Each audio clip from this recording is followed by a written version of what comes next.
اگر آپ کے پاس اولاد نہیں ہے، آپ اولاد جیسی عظیم نعمت سے محروم ہیں، آپ کو میں ایک وظیفہ بتاتا ہوں جو قرآن مقدس میں حضرت نوح علیہ السلام نے ہمیں بتایا، آپ اس پر عمل کریں۔ ڈاکٹروں نے اگرچہ یہ کہہ دیا کہ آپ کے ہاں اولاد نہیں ہو سکتی، ڈاکٹروں کی رپورٹس کو چھوڑ دیں ایک دفعہ، آپ اس وظیفے پر عمل کریں، اللہ پر توکل کرتے ہوئے اس وظیفے کو جاری کر دیں۔ انشاءاللہ انشاءاللہ انشاءاللہ اپنے فضل سے اللہ تعالیٰ تم کو اولاد عطا فرمائے گا۔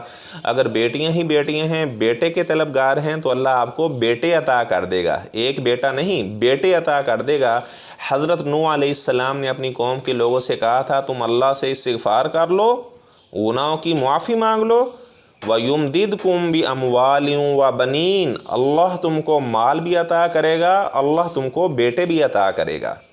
اور ساتھ یہ دعا بھی پڑھتے رہیں، رب لا تذرنی فردا وانت خیر الوارثین۔ آپ ان باتوں پر عمل کریں، ایک تو استغفار زیادہ سے زیادہ کرنا ہے، ساتھ اس دعا کو آپ نے زیادہ سے زیادہ پڑھنا ہے جو حضرت زکریا علیہ السلام نے پڑھی تھی۔ اللہ رب العزت ضرور اپنا فضل فرمائیں گے، اپنا کرم فرمائیں گے، تم کو اللہ تعالیٰ اولاد عطا فرما دے گا۔